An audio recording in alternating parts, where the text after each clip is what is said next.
architects become preoccupied with proprioception? And why does this man think it's a good thing for skyscrapers to sway in a hurricane?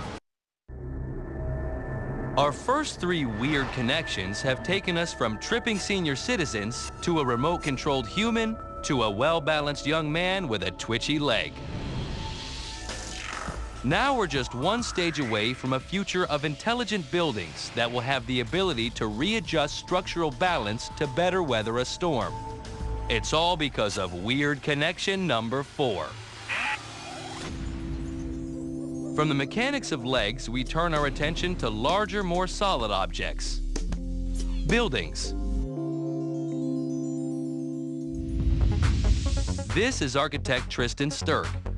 He wants to use cutting-edge science to build skyscrapers that are taller, lighter, and even more sustainable than ever before.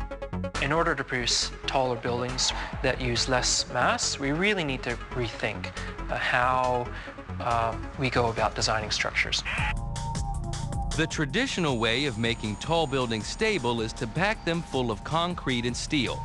But this is expensive and literally uses up tons of raw materials and natural resources. Stirk thought there had to be another way. He was inspired by the John Hancock Center in his hometown, Chicago. This building has much of its structural support on the outside, rather than in its central core, resulting in a 40% reduction in the total amount of steel. It was a step in the right direction, but Stirk wanted more. He wanted to make buildings even taller, lighter, and cheaper. But there was a problem. The less steel and concrete you use, the less stable the building becomes.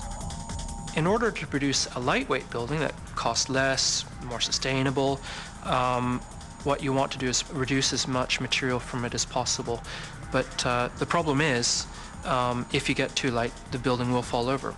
So we need to find a way for producing a lightweight building that doesn't fall over. That's when Stirk had his eureka moment. Being a human being himself, he was already aware of how efficient the human body is at standing upright. It's tall, stable, and most importantly, able to actively adjust its balance, thanks to the sense of proprioception. So Stirk set about designing a building that worked in the same way. A skyscraper that could not only cope with high winds and earthquakes, but could also move and actively adjust its balance. He tapped into the discoveries in connections 1, 2, and 3, and constructed his first intelligent building, one that models the interactive nature of human balance. So this is the structure for a skyscraper. It's a tube, but it's very much like the human body in that it has bones and muscles. The bones are on the outside of the structure, these, and the strings, or the muscles, are connecting the bones together. The muscles and the bones work as a complete system to hold the whole structure together. It seemed too wild an idea to work, even as a prototype, but Stirk persevered and tested the design. To simulate a quake or hurricane, he knocked the tower way off balance. Would it still stand? The sensors detected the displacement as an uneven distribution of forces.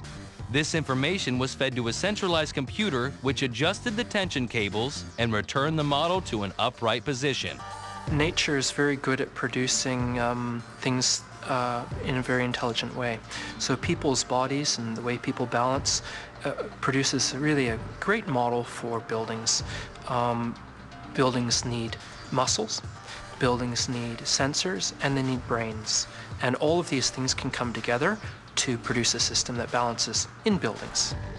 By replicating the human systems of balance and proprioception, Stirk had created a building that could think and stand up for itself. Stirk's new design concept brings us to the final connection in our journey, a reimagination of urban living that might very well change the entire skyline of cities, as well as the form and function of the buildings we live and work in. Connection 5 sees a new look and feel for life in the big city in the future. Buildings will be intelligent, and they'll flex and balance just like the human body. So when they sway in earthquakes or high winds, they won't end up as rubble. Instead, they'll automatically adjust their positions and stabilize, saving thousands of lives every year. In just 5 weird connections, we have seen how tumbling seniors could help build the cities of tomorrow. If all this comes from a tiny trip, imagine what else is possible.